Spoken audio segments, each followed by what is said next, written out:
శ్రీ గురుభ్యో నమః. మన సంస్కృతి పాశ్చాత్య సాధకులలోని కొందరు భారతీయ సంస్కృతిని గురించి అడిగిన ప్రశ్నలకు మాస్టర్ ఈకే గారు అందించిన సమాధానములు ఈ గ్రంథములో పొందుపరచటము జరిగినది. అటువంటి ఈ గ్రంథమును మనము అధ్యయనము చేస్తూ ఉన్నాము. అందులో భాగంగా ఈరోజు ప్రశ్న, పునర్జన్మ సిద్ధాంతాన్ని గురించి మీరు ఏమంటారు అనగా మాస్టారు సమాధానమును అందిస్తూ ఉన్నారు. అనాది కాలము నుండి చాలామంది మేధావులు ఈ అంశము గురించి చాలా అందమైన సిద్ధాంతములను ఎన్నింటినో ప్రతిపాదన చేశారు.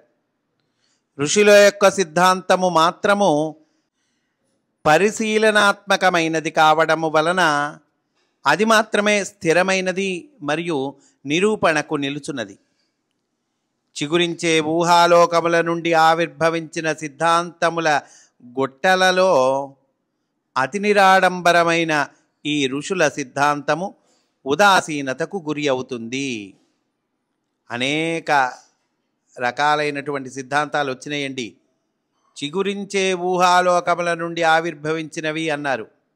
అయితే అనేక సిద్ధాంతాల ఆ గొట్టలో ఈ ఋషుల సిద్ధాంతం ఏమైంది? ఉదాసీనతకు గురి అవుతుంది. ఎందువల్ల? నిరాడంబరమైనది కాబట్టి. అసలు సత్యము ఏమంటే, పంచభూతములుగా చెప్పబడే ద్రవ్యము యొక్క 5 స్థితులు మరియు వేల వేల పొరలు కలిగి ఉన్న చోటులోని మనస్సు కలిపి సహజమైన పద్ధతిలో ఒక పిల్ల ఆకాశము చుట్టూను కట్టుకొనును. ఒక యూనిట్ ఆకాశము, దాని చుట్టూ ఇవన్నీ కవర్ చేసి ఉంటాయి, కవర్ అవుతాయి. దీని ఫలితముగా అవ్యక్తమైన అంతర్యామి ప్రజ్ఞ నుండి వ్యక్తిగత చైతన్యము, వ్యక్తిగత మనస్సు విడిగా ఏర్పడును. మొత్తము నుండి విడిగా ఒక యూనిట్ విడిగా ఏర్పడుతుంది. ఏమిటది? వ్యక్తిగత చైతన్యము, వ్యక్తిగత మనస్సు. మనము ఎవరినైతే జీవుడనే పదముతో పిలుస్తామో అతడు దీని నుండి ఆవిర్భవించును. మానవులమైన మనకు శరీర నిర్మాణము పూర్తి అయిన తరువాత శ్వాస ప్రక్రియ ద్వారా విద్యుదయస్కాంత ప్రక్రియ ప్రారంభము గావింపబడును. శరీర నిర్మాణము పూర్తయిన తర్వాత ఏమవుతుందండి? విద్యుదయస్కాంత ప్రక్రియ ప్రారంభమవుతుంది. దేని ద్వారా? శ్వాస ప్రక్రియ ద్వారా. అదిగో ఈ విద్యుదయస్కాంత ప్రక్రియ ప్రారంభమవుతుంది. దీనినే మనము ఆయుర్దాయము అని పిలిచెదము. హృదయమునందు ఉంచబడిన విద్యుదయస్కాంతమునకు శ్వాస అనునది పర్యాయత్వముతో పనిచేయు చాలనముగా పనిచేయును. అంతర్యామి ప్రజ్ఞ నుండి వ్యక్తి ప్రజ్ఞగా విడివడినప్పుడు జీవుడిగా ఏర్పడిన ఆకాశము మొత్తము యంత్రమును నడిపించుటకు ఉపక్రమించును. ఆకాశము మొత్తము యంత్రాన్ని నడిపించడానికి ఉపక్రమిస్తుందండి. ఏమిటి ఆకాశము? జీవుడిగా ఏర్పడిన ఆకాశము అంటున్నారు. ఒకమారు దహరాకాశము జీవుడిగా ఉద్బుద్ధము అయిన తరువాత తిరిగి అసలు ఆకాశములోనికి చేరడానికి చాలా కాలము పడుతుంది. ఒక యూనిట్ జీవుడిగా ఏర్పడింది. అప్పుడు తిరిగి మళ్ళీ అసలు ఆకాశంలో చేరడానికి కొంతకాలం పడుతుంది. అంతేగా కొంతకాలం ఈ శరీరంలో ఉంటాంగా మనం. అది ఈలోగా ఉద్బుద్ధమైన అంతర్గత ప్రజ్ఞ తిరిగి విలీనమయ్యేందుకు తగిన విధంగా గాథను అభినయించే ప్రావీణ్యమును పొందు లోపల భౌతిక శరీరములు కట్టుకొనుట, కరిగిపోవుట అను ప్రక్రియ పర్యాయత్వమున మరలా జరుగుతుండును. అంటే మరలా భౌతిక శరీరాలు ధరిస్తుంటాము, విడిచిపెడుతూ ఉంటాము. ఇది సైకిల్, పర్యాయత్వము అంటున్నారు. ద్రవ్యమయ శరీరము విచ్ఛిన్నమైనప్పుడెల్లా దానిని మనము మృత్యు అని పిలుచుచున్నాము. ఈ మ్యాటర్, ఈ భౌతిక శరీరము ఇది విచ్ఛిన్నమైనప్పుడల్లా ఏమంటున్నాం? మృత్యువు అంటున్నాం. భౌతిక శరీరమునకు ఇట్టి స్థితి మార్పులు కలుగుచున్నప్పుడు ఈ మార్పులకు అతీతమైన వేలవేలు సూక్ష్మ శరీరములు వర్తించుచుండును. కనుక భౌతిక శరీరమునకు ఏర్పడు మృత్యువును పాక్షికమైనదిగా మనము చెప్పవచ్చును. మరలా భౌతిక శరీరము కట్టుకొని లోపల మృత్యువునకు గురికాని సూక్ష్మ శరీరములు అభ్యాసవశమున తమ గుర్తింపును నిలుపుకొనును. దీనినే మనము పునర్జన్మ అని పిలుచుతున్నాము. ఒకమారు అన్ని స్థితులలోని సూక్ష్మ శరీరములతో సహా సంపూర్ణమైన మృత్యువును సంభవించినప్పుడు దహరాకాశమునకు గల జీవస్థితి అనంతాకాశములోనికి విలీనము చేయబడిను. ఈ జీవస్థితి ఏమైతుంది? ఇట్లా మనం భౌతిక శరీరం పొందుతున్నాము, మళ్ళీ విడిచిపెడుతున్నాము, మళ్ళీ జన్మను పొందుతున్నాము. ఒకనాటికి ఏమవుతుందండి? అన్ని స్థితులలోని సూక్ష్మ శరీరములతో సహా సంపూర్ణమైన మృత్యువు సంభవించినప్పుడు దహరాకాశమునకు గల జీవస్థితి అంటే ఈ యూనిట్ ఆకాశము, జీవుడు విడిగా వచ్చాడు కదండి, అది అనంతాకాశములోనికి విలీనం అయిపోతుంది. అప్పుడు ఇక గుర్తింపు ఉండదు, కాబట్టి పునర్జన్మ ఉండదు.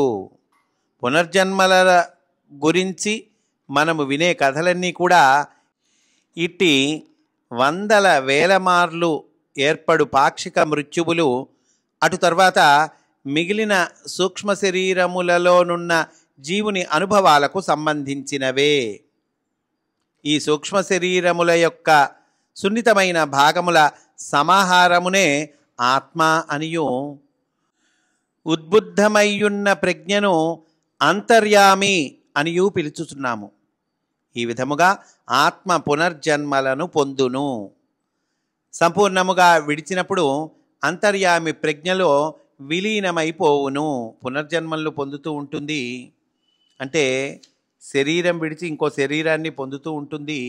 సంపూర్ణంగా విడిచినప్పుడు ఏమవుతుంది? ఒకనాటికి అది వస్తుంది. సంపూర్ణముగా విడిచినప్పుడు అంతర్యామి ప్రజ్ఞలో విలీనమైపోవును. కొందరు మహాత్ములు మాత్రము తమ సూక్ష్మ శరీరములను మృత్యువునకు అతీతములుగా చేసుకొనుటలో సామర్థ్యమును పొంది ఉందురు. మానవ జాతికి శ్రేయస్సు కలుగజేసే పని కొరకు మరలా దిగిరావడము కోసము ఈ పరమగురువులు తమ మృత్యుస్థితులను అసంపూర్ణముగానే ఉంచుతారు. అంటే కొందరు మహానుభావుల విషయం అండి. వారినే మనము మహాత్ములు, పరమగురువులు, ఋషులు, సంతులు అనే పేర్లతో పిలుస్తాము. వారు నిర్ణీత కార్యక్రమము కొరకు మరలా జన్మలలోకి వచ్చినను శరీరము యొక్క పనితీరునకు బద్ధులు కారు. ఈ పని నిమిత్తమై వారు తమకు అత్యంతము ప్రీతికరమైన సంపూర్ణ విలీనము లేక ముక్తస్థితిని కూడా త్యాగము చేస్తారు. వేదములు, వేద ఋషుల దర్శనమును అనుసరించి పునర్జన్మను గురించిన సంపూర్ణమైన సత్యము ఇదియే. జీవుని యొక్క ఈ కథ చుట్టూను ఆకర్షణీయముగాను కవితా పద్ధతిలో ఉండినట్లుగాను అనేక కథలు అల్లిక చేయబడినవి.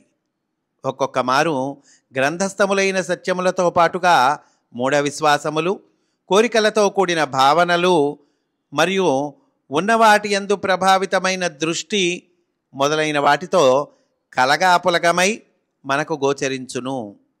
తరచుగా సత్యమనే గింజలు మానవ రూపమైన ప్రకృతి అనేది పొట్టుచే కప్పబడి ఉండును.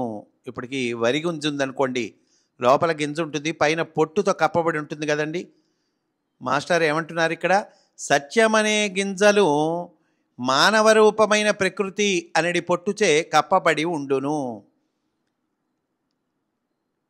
అట్లాగే సత్యము పొట్టుచే కప్పబడి ఉంటుందండి. ఏంటండి ఆ పొట్టు? ప్రకృతి అంటున్నారు. వ్యక్తి చైతన్యము ఉద్బుద్ధమగుటలో రెండు పద్ధతులు ఉన్నవి.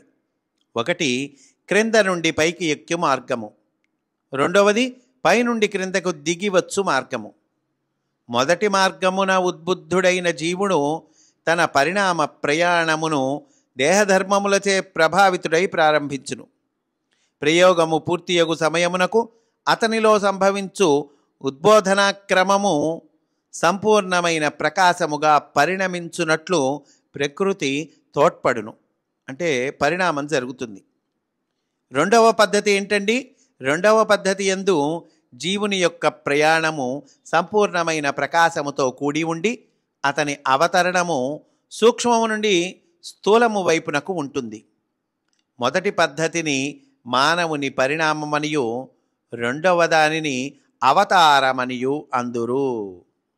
కనుక ఒకటేమో మానవుని పరిణామము అన్నారు. ఏమిటండి అది? క్రింద నుండి పైకి ఎక్కేటువంటి మార్గము. రెండోది అవతారం అన్నారు. ఏంటండి అది? పైనుండి క్రిందకు దిగి వచ్చు మార్గము. అది అవతారం అండి. ఇట్లా మాస్టారు మనకి చక్కగా తెలియచేశారు. స్వస్తి. వాసుదేవ